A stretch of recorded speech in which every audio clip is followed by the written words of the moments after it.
Hello mga kababayan, magandang tanghali sa ating lahat, no? Thank you Lord sa lahat ng mga blessings at biyaya. Kumusta po kayo? Sana nasa mabuti kayong kalagayan, no?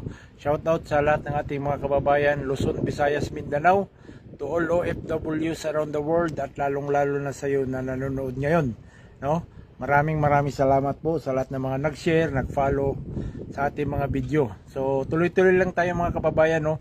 So mayroong nag-message sa atin na kababayan kung may bayad ba raw yung trade test, no? May bayad ba ang trade test, kabayan?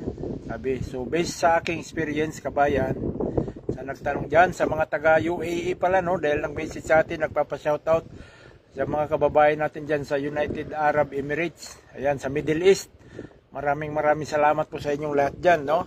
Sa mga lahat po ng mga suporta dyan, sa Japan, sa Indonesia, Malaysia, marami din tayong kababayan dyan, sa Taiwan, sa Canada na gustong lumipat dito, sa Croatia o sa Poland na gustong lumipat dito sa Australia, no? So mayroon tayong mga kababayan na lumipat dito galing Croatia. So ang agency na nag-process sa kanila ay Pinoy Pro, no? Pinoy Pro Solution, yun, dito yan sa South Australia na agency. Pilipino po yung may-ari niyan. So base sa kanilang salaysay, base sa kanilang naranasan, doon po daw sila sa agency na yun nagpasa ng resume, no?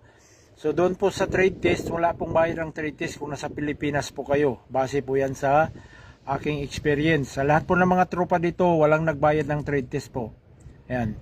So sa ating kababayan dyan sa Bulacan na nagtanong, so kabayan dyan sa Bulacan, wala pong trade test walang bayad po yung trade test, no?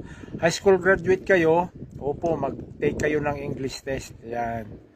PTE or IELTS, pero mas madali na yung PTE sa ngayon, no? So yun po ang tinake ko nung ako nag-take din ng English test. PTE po ang kinuha ko. Sa YouTube lang ako nag-review. Pagkatapos ng trabaho, nag-YouTube ako, follow instructions lang ako, tapos kung anong mga tips at idea na binigay nila, sinunod ko lang yun. So awa ng Diyos, nakapasa naman tayo.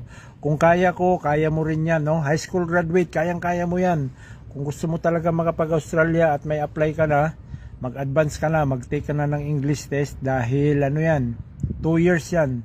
2 years bago ma-expired yan, at saka pag mayroon ka na yan, mabilis kang ma-hire, no? Katulad ng nangyari sa akin. So nung nag-apply ako, wala pa akong English test kasi high school graduate ako. So hinanapan ako ng IELTS or English test, wala pang PTE noon. So hindi, kahit gusto ako ng employer, hindi nila ako hina-hire kasi wala pa akong requirements na ganun. So ang ginawa